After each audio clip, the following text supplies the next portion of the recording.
صلوا على محمد وآل محمد.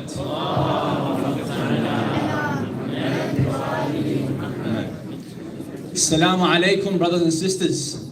We welcome you tonight to another Barakah program tonight, and we are quite happy to see such flourishing numbers, especially considering this is a Barakah first, a debate competition where the critical thinking skills of our participants will be put to the test to solve and understand community issues. Inshallah, today the program is quite simple in structure.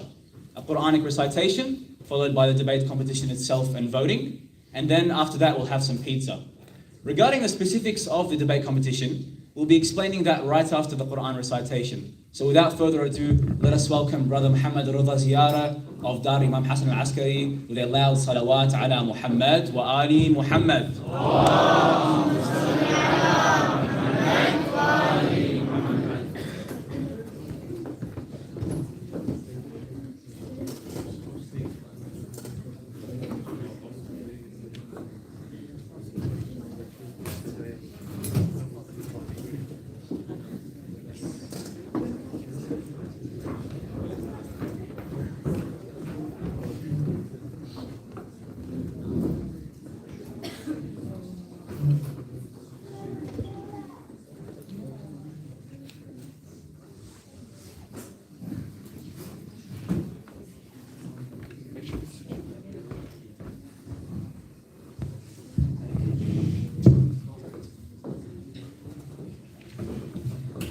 صلوا على محمد وآل محمد. اللهم صل على محمد وآل محمد.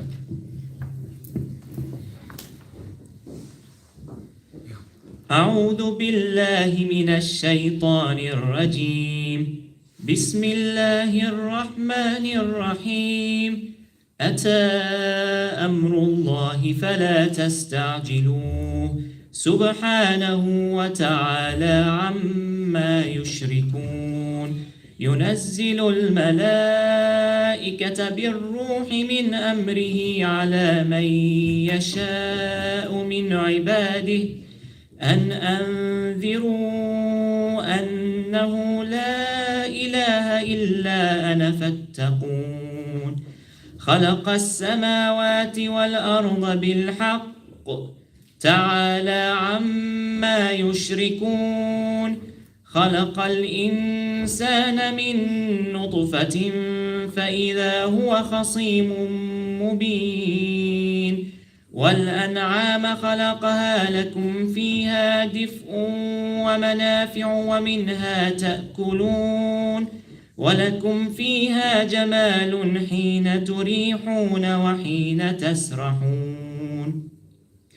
وتحمل أثقالكم إلى بلد لم تكونوا بالغيه إلا بشق الأنفس إن ربكم لرؤوف رحيم. والخيل والبغال والحمير لتركبوها وزينة ويخلق ما لا تعلمون. وعلى الله قصد السبيل ومنها جائر ولو شاء لهداكم أجمعين. هو الذي أنزل من السماء ماء لكم منه شراب ومنه شجر فيه تسيمون. ينبت لكم به الزرع والزيتون والنخيل والأعناب ومن كل الثمرات إن في ذلك لآية لقوم يتفكرون. وسخر لكم الليل والنهار والشمس والقمر والنجوم مسخرات بأمره إن في ذلك لآيات لقوم يعقلون. وما ذرأ لكم في الأرض مختلفا ألوانه إن في ذلك لآية لقوم يذكرون. وهو الذي سخر البحر لتأكلوا منه لحما طريا لتأكلوا منه لحما طريا وتستخرجوا منه حلية تلبسونها وترى الفلك مواخر فيه ولتبتغوا من فضله ولعلكم تشكرون وألقى في الأرض رواسي أن تميد بكم وأنهارا وسبلا لعلكم تهتدون وعلامات وبالنجم هم يهتدون أفمن يخلق كمن لا يخلق أفلا تذكرون وإن تعدوا نعمة الله لا تحصوها إن الله لغفور رحيم والله يعلم ما تسرون وما تعلنون والذين يدعون من دون الله لا يخلقون شيئا وهم يخلقون أموات غير أحياء وما يشعرون أيان يبعثون إلهكم إله واحد فالذين لا يؤمنون بالآخرة قلوبهم منكرة وهم مستكبرون لا جرم أن الله يعلم ما يسرون وما يعلنون إنه لا يحب المستكبرين وإذا قيل لهم ماذا أنزل ربكم قالوا أساطير الأولين ليحملوا أوزارهم كاملة يوم القيامة ومن أوزار الذين يضلونهم بغير علم ألا ساء ما يزرون قد مكر الذين من قبلهم فأتى الله بنيانهم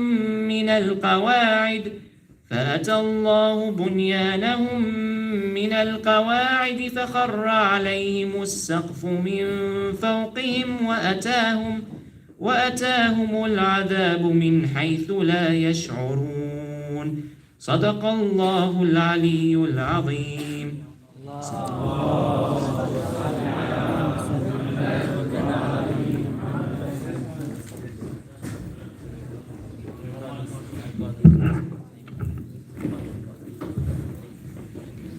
Thank you for the beautiful recitation, Brother Muhammad Rida. Now to give everyone a rundown regarding the debate structure as well as the rules and regulations. Inshallah, tonight the topic being tackled is Muslims cannot achieve their full potential in the West. This is quite an important issue in our community, especially considering we do live in the West. Inshallah, there will be a for and against side, respectively referred to as the affirmative and the opposition side.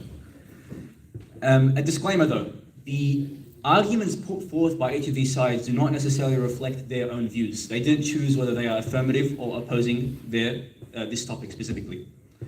The affirmative side will begin the debate by sending one of their speakers forward, who will both introduce the topic and give their supporting arguments, their first supporting arguments.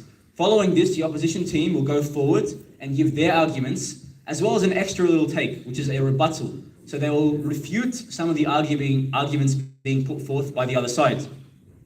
From here, each team will then alternate, giving each of their speakers a chance to present new arguments, as well as giving them a chance to rebut the opposing side's arguments as well.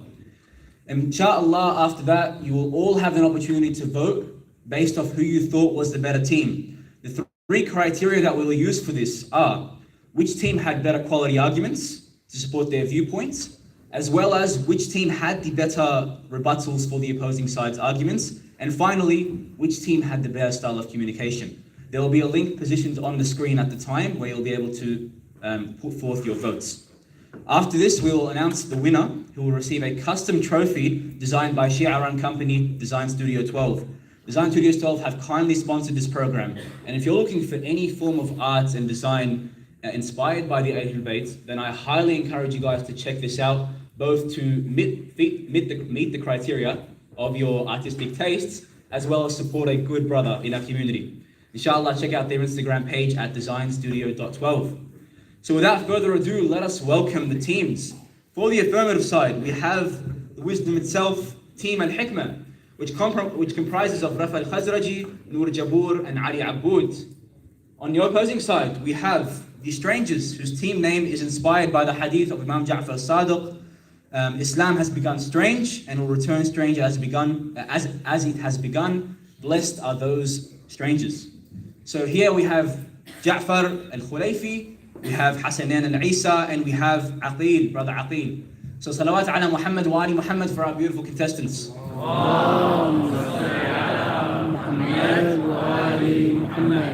First off, we'll welcome our first speaker from the affirmative side. So please, another salawat ala Muhammad wa ali Muhammad.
Islam is like a seed that was planted by the prophets and imams who then nurtured and spread its message.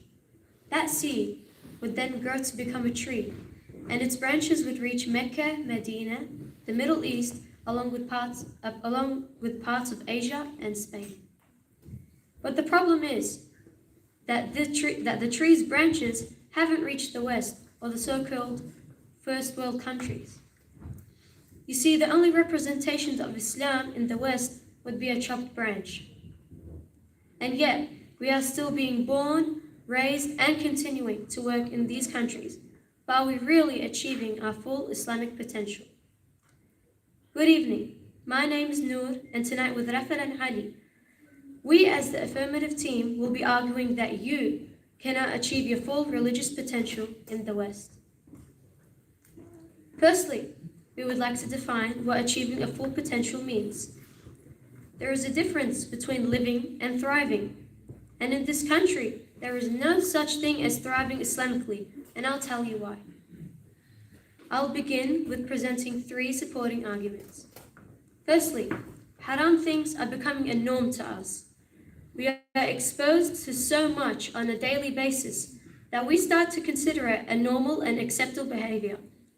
We became desensitized to the point that we think that many haram things are okay to do, when really they are not. One example would be listening to songs. Have you noticed that when you do an activity like shopping, you are forced to listen to a stream of songs that have haram beats and explicit words?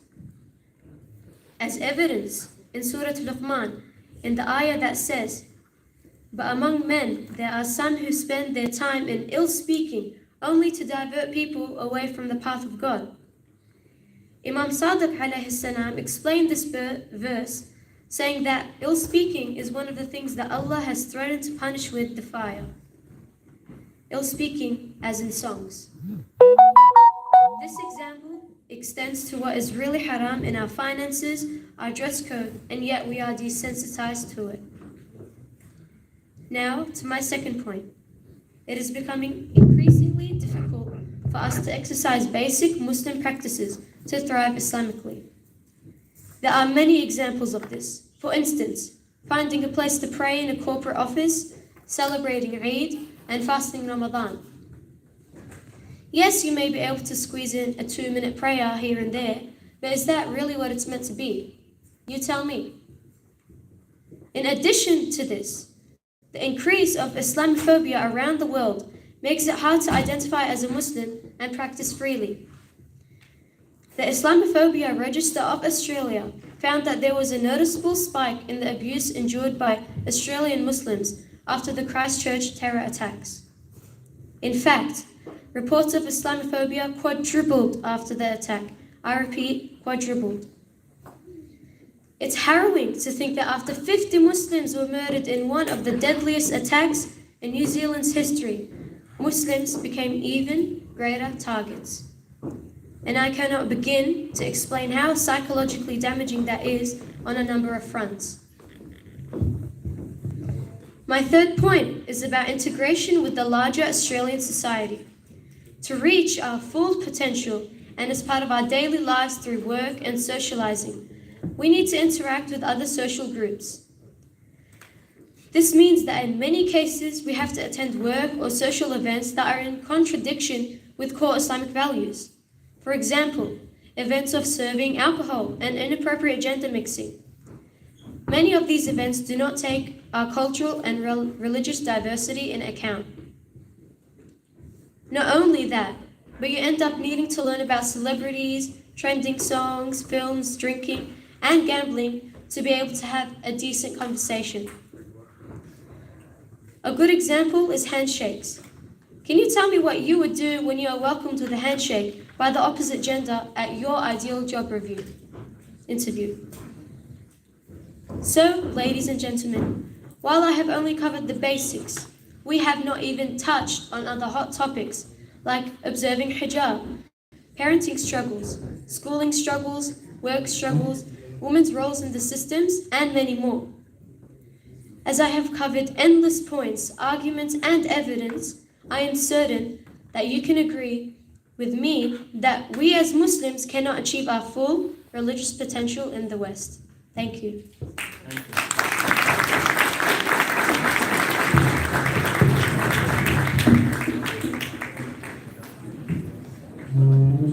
I have the first speaker of the opposition? Can I have the first speaker of the opposition going up?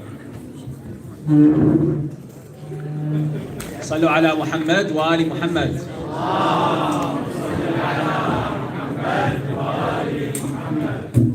Assalamu alaikum, brothers and sisters. So at first I'll say the meaning of the statement. Muslims cannot achieve their full potential in the West. So it's those who believe in one God, and Muhammad the Prophet as the last prophet.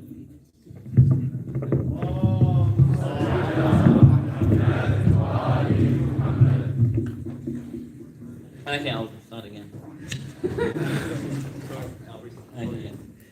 Okay, so the meaning of the statement is Muslims cannot achieve their religious potential, their full potential in the West.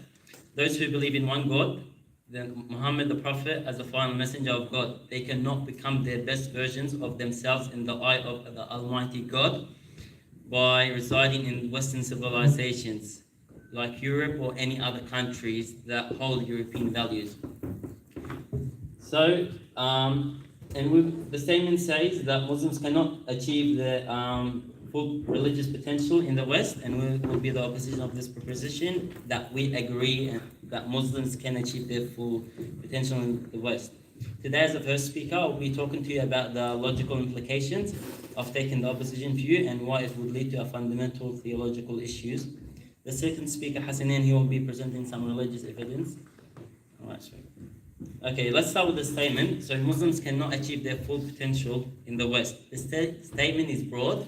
It has put forth with no clause, no conditions. It is rather categorical statement, which is undermining millions and millions of Muslims, and today and in prior generations. And there I say it's undermining the ultimate justice of Allah subhanahu wa ta'ala. The proposition says Muslims cannot. And what I mean here, Muslims cannot, which means that it is impossible or it can never happen. This is our biggest issue here. As much as we're gonna be spending the next hour listing our difficulties and challenges living in the West, Muslims can endure in the West. We can't eliminate that possibility that one single Muslim on the face of earth can become their best version of themselves in the West. This would mean that Allah subhanahu wa ta'ala would have placed Muslims in situations which they cannot make them reach their full potential, which would undermine the ultimate justice of God. So if a person is equipped with the right education and discipline, and they put effort in it, they can achieve their potential no matter who they are and where they are. Now, seeing that we debunked the notion of cannot, let's dissect the statement further. The statement categorically implies all Muslims. It does not specify, for instance, Muslim today, nor the type of Muslims, or whether he's a Muslim immigrant, or whether he was born in the West, or whether they're infallible or not. So if we take the statement as true, we're fundamentally saying that if we were to bring the best Muslims to ever live, from the Prophet Muhammad sallallahu alaihi wasallam to the Imam Mahdi or any infallibles, if they were to settle in a foreign or Western land, they would not reach their full potential? Or even the righteous scholars, even those who had sought refuge in the West, like Imam Khomeini, have they not reached their full potential? Who are we to say so?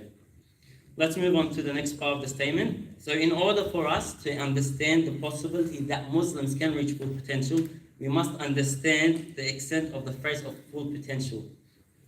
Allah subhanahu wa ta'ala has ordered us to perform the obligatory act and refrain from the forbidden as the minimum levels to avoid punishment in this life and the next one.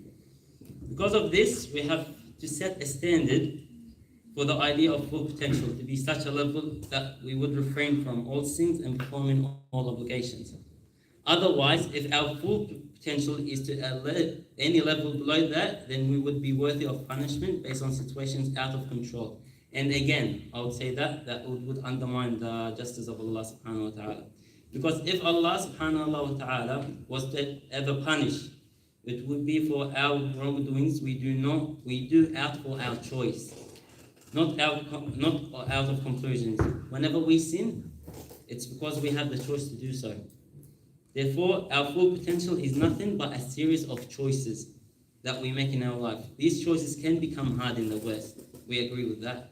But we will never be left without choices, because this is Allah's promise. As the ayah in Surah Al-Nahl, ayah 131, it says, وَمَا ظَلَمَهُمُ اللَّهُ وَلَكِنْ كَانُوا أَنفُسَهُم يَظْلِمُونَ. صلوا على محمد. اللهم صل على محمد. May the second speaker of the affirmative head on.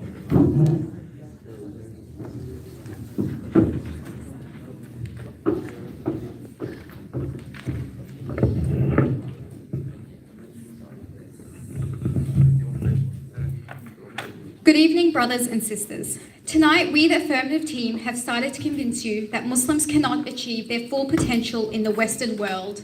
I will start by delving into the first opposition speaker's arguments. He began by explaining that the topic is a broad statement, but we do not agree with that. It is simple.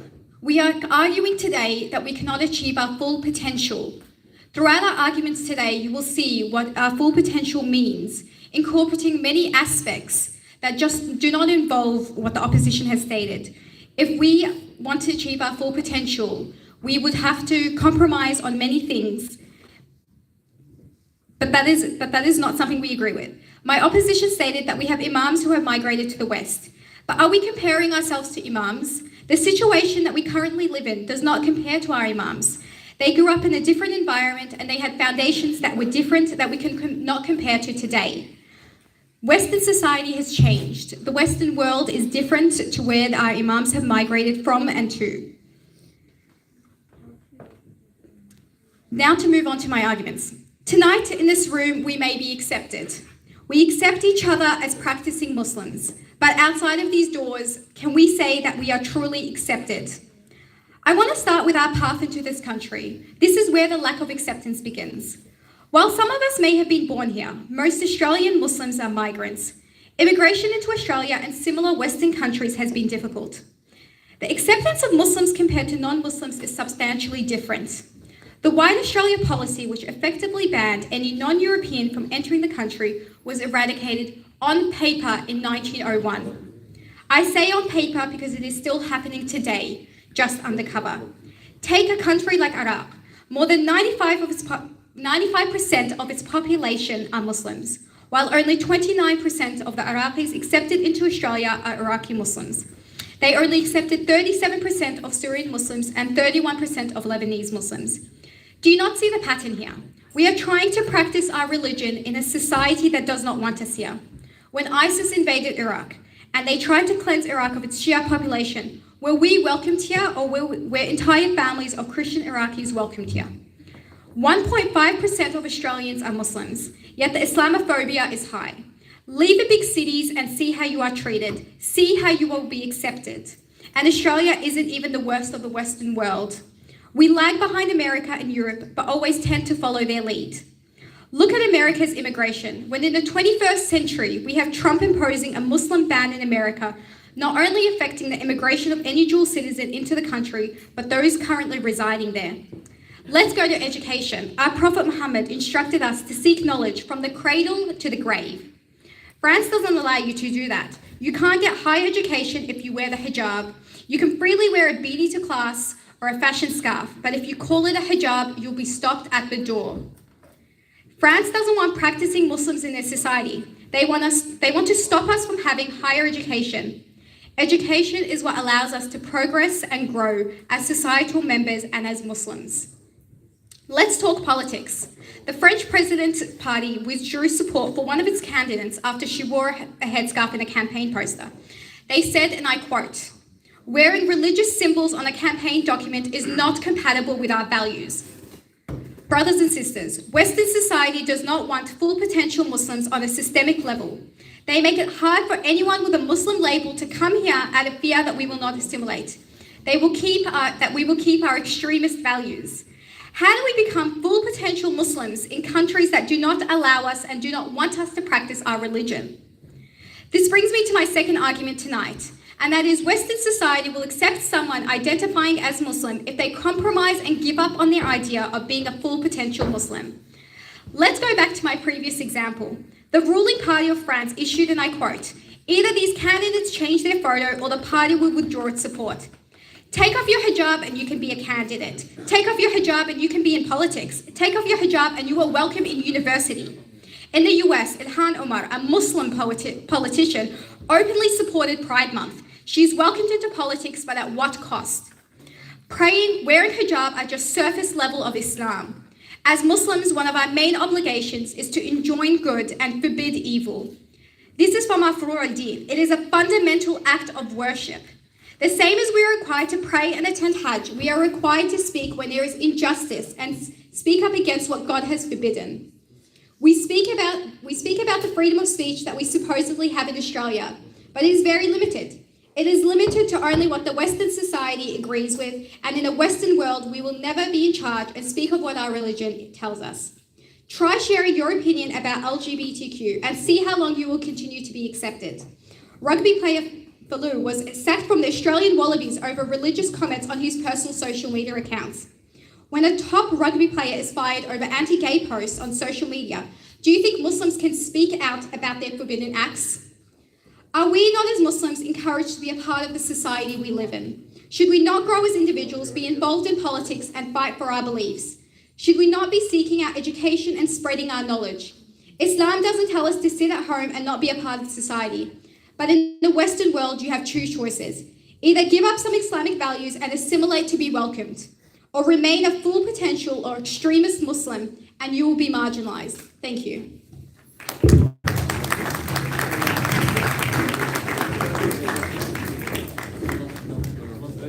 May I have the second opposition speaker take the stage?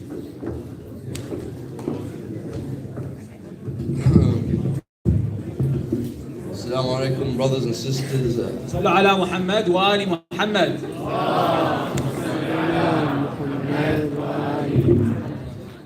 Assalamu alaikum, brothers and sisters.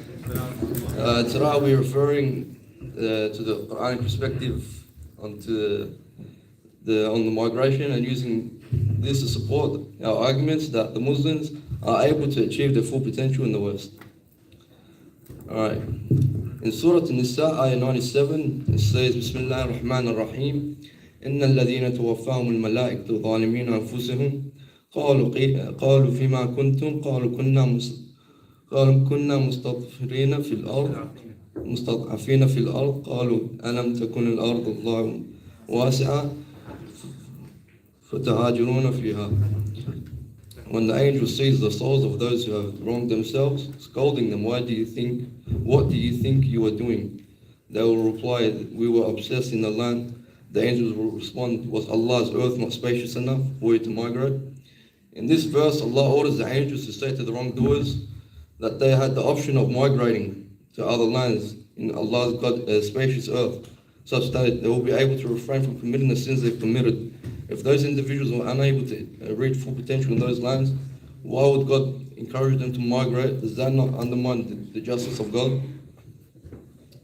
In the next ayah, Surah An-Nahl, ayah 41, it says, Bismillah ar-Rahman ar-Rahim, وَالَّذِينَ هَاجَرُوا فِي اللَّهِ مِن بَعْدِ مَا ظُلِمُوا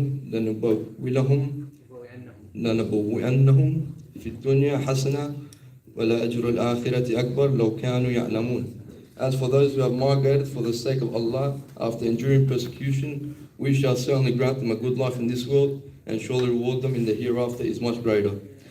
This verse is referring to not only does it encourage migration, but provides assurance to the immigrants that God will provide them with a good life in this world, and implicates that there'll be a good challenges faced in the foreign lands, but God is all aware and all protecting. And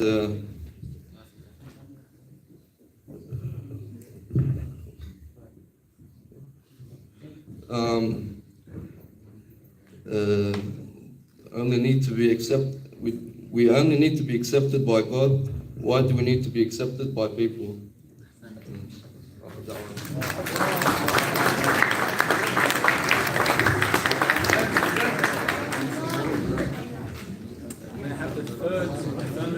Go up. صلوات على محمد وآل محمد.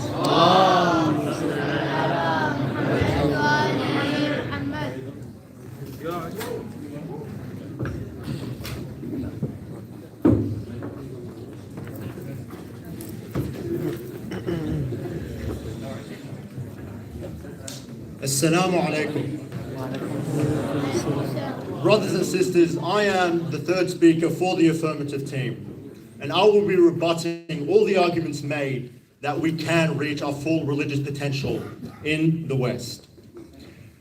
Our first brother in the opposition, basically his argument boils down that Islam is a universal religion, therefore it can be implemented everywhere. Although I agree with the statement that Islam is a universal religion, it does not mean we can fulfill our full potential in all contexts. The definition of universal here does not mean applicable in all contexts, but rather it is a message sent for all of mankind. Now, brother, you've done me a great favor by using ayah 97, Surah An-Nisa, because that's the same ayah I had. Our second brother, sorry. I'll just say the definition. When the angels seize the souls of those who have wronged themselves, scolding them, what do you think you were doing? They will reply, we were oppressed in the land. And the angels will then respond, was Allah's earth not spacious enough for you to immigrate?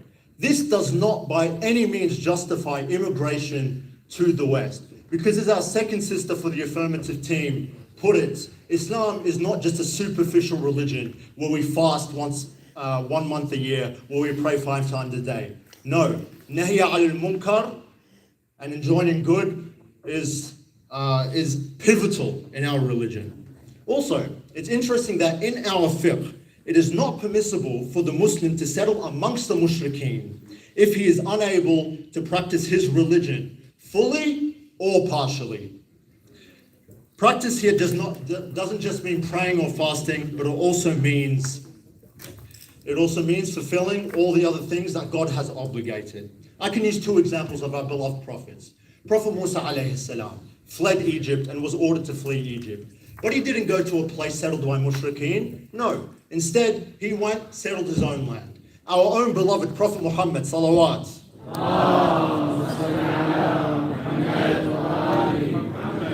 Fled Mecca to go to Medina. He didn't flee Mecca to go to the Roman Empire because he knows there he will be surrounded by mushriks. The situation we live in currently does not allow us to fully complete our responsibilities as a Muslim.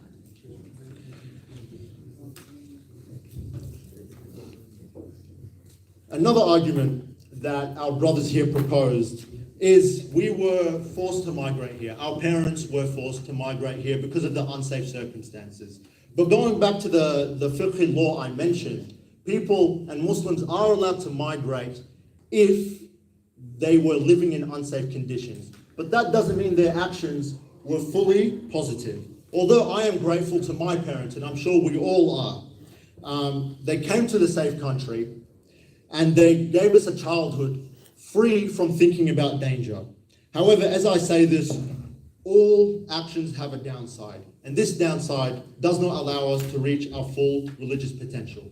Muhammad ibn Muslim narrates from Imam Ja'far al-Sadiq alayhi salam, found in Usul al-Kafi, volume 2, page 227, that the major sins are 7. I won't mention all 7, but one of them is killing of a soul, and the second is ta'arrub ba'd al-hijrah. What does this mean? It means the migration of a person from a country where it is possible to fulfill his obligations and refrain from what is forbidden, to a country where this possibility does not exist fully or partially. So this sums up the rebuttals on why we cannot reach our full potential in the West, simply because haram is normalized, as our first sister put it. It is everywhere. And even when we try to get our friends to stop listening to a certain piece of music, to try and stand up for ourselves, we risk being shunned socially. And this has adverse impacts on our mental health and on our emotions. Compare this to Iraq, Iran, and Islamic countries. If you bring up a wrongdoing of your friend, they would be much more receptive to that feedback because you were raised on the same core Islamic principles. Here in the West, that does not exist. So the summary of our arguments is that it is becoming increasingly difficult for us to exercise basic Muslim practices as well as what is deemed wajib upon us, such as promoting good and forbidding evil. As our first sister put, we have to attend work and social events, which is most of the time contradictory to our core Islamic values. Imam al-Sadiq alayhi salam once again says, Usul al-Kafi, volume 2, page 397, he who seeks the company of those who insult the lovers of Allah has surely disobeyed him, the sublime. Even when we try to seek the company of the West, our second sister says we're just simply not welcome and never will be welcome fully because our paradigm, our worldview will never align with the West. Now let me leave you with this. A study was conducted by Kadir Has University in Turkey in 2015, and it found that Muslims were more likely to value materialistic objects rather than their spirituality. If this is a result in a quote-unquote Islamic country, I fear for the result here in Australia. So let me ask you a question. Australia does provide us with the ability to reach our full potential, but not spiritually, rather materialistically. Brothers and sisters, which would you rather have? Thank you.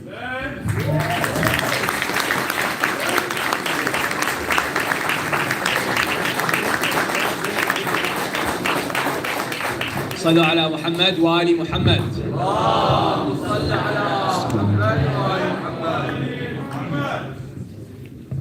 بسم الله الرحمن الرحيم. القول مني في جميع الأشياء قول آل محمد فيما أسروا وفيما أعلنوا وفيما بلغني عنهم وفيما لم يبلغني. السلام عليكم ورحمة الله وبركاته.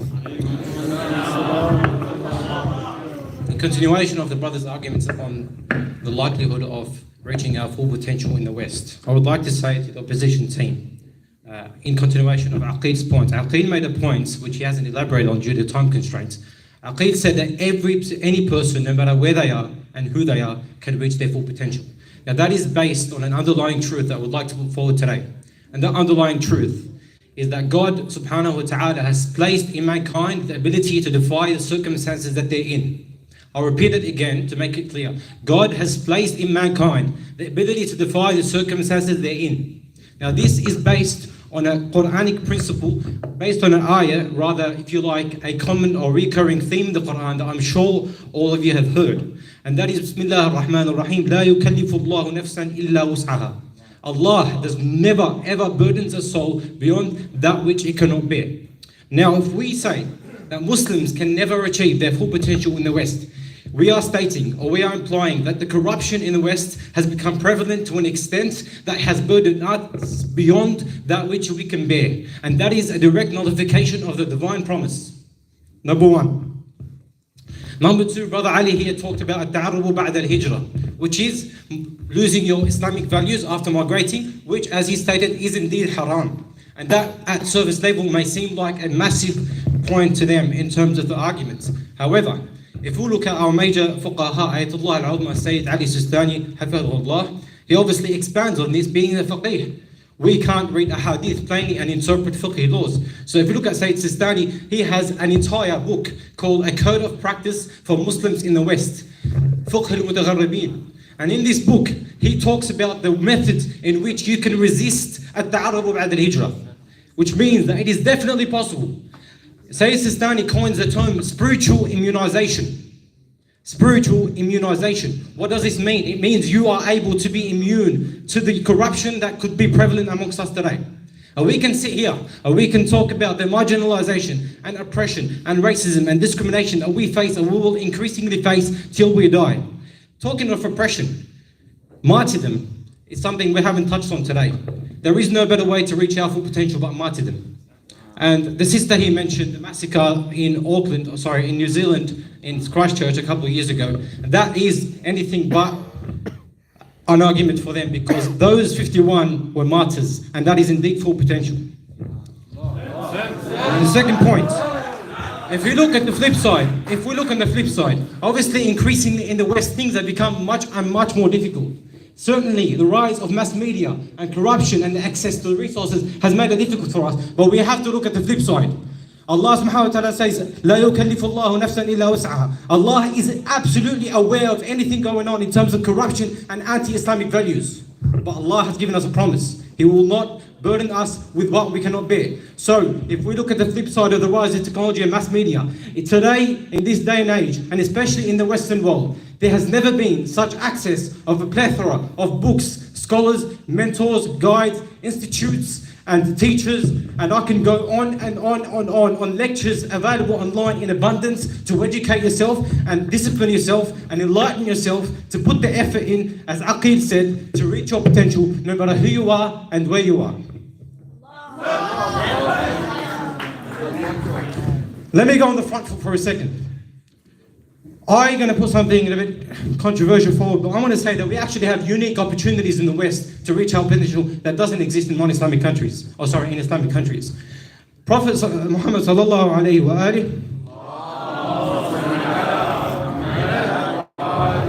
alihi, he says to Imam Ali, amazing hadith, if Allah guides a person from amongst his servants through you, that is better than everything. Pay attention to the wording, please. If Allah guides from amongst his servants somebody through you, that is better than everything from the east to the west on which the sun shines.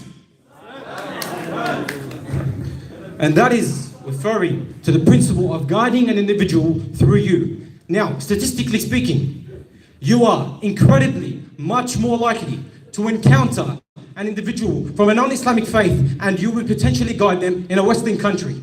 And if Rasulullah says that is better than everything from the east and the west, there is nothing that could lead you towards your potential more than this. One final point, please. As much as we can sit here and talk about figures from the past, such as Rasulullah sallallahu alaihi wa alihi, and Imam al-Rida, and Prophet Lut, and Ashab Al-Kahf, who have all technically resided in foreign non-Islamic land and fulfilled their potential. But if we're going to pedantically object because the West is now different, as they proceeded to do so, I'm going to bring something a bit closer to home. Let's talk about Imam al-Hujjah al-Muntadhar Ajjallahu Ta'ala Farjahu al-Sharif. He'll be coming to a society of which there has been peak corruption and immense prevalence of anti-Islamic values. And he will be restoring justice across the entire earth. Now let me put something forward. Everybody knows that Imam al-Mahdi won't be doing this alone. He will be guided by supporters amongst people living today. And our hadiths from Ghaybat al-Tusi tell us that عن أمير المؤمنين عليه السلام عن رسول الله صلى الله عليه وآله إذا قام قائم آل محمد جمع الله له أهل المشرق وأهل المغرب فيجتمعون كما يجتمع قزع الخريف. صلوا على محمد وآل محمد. Can I translate it? I'm just going to translate. Rasulullah says when the Mahdi reappears, Allah will gather for him companions from the east and the west, and they will gather like the leaves of the autumn trees.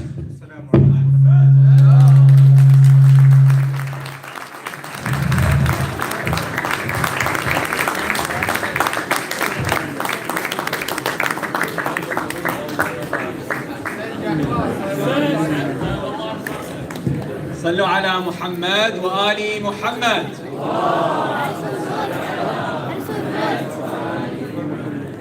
Today we've heard beautiful arguments from both sides to really dissect this topic. Inshallah though, we have come time to vote from the audience. And so on the screen right now you'll see this link along with a QR code that you might want to scan, to access the form by which you can vote. Remember the three criteria. Which of the arguments do you guys think were best presented, i.e. the clarity of presentation? Which of the rebuttals were better?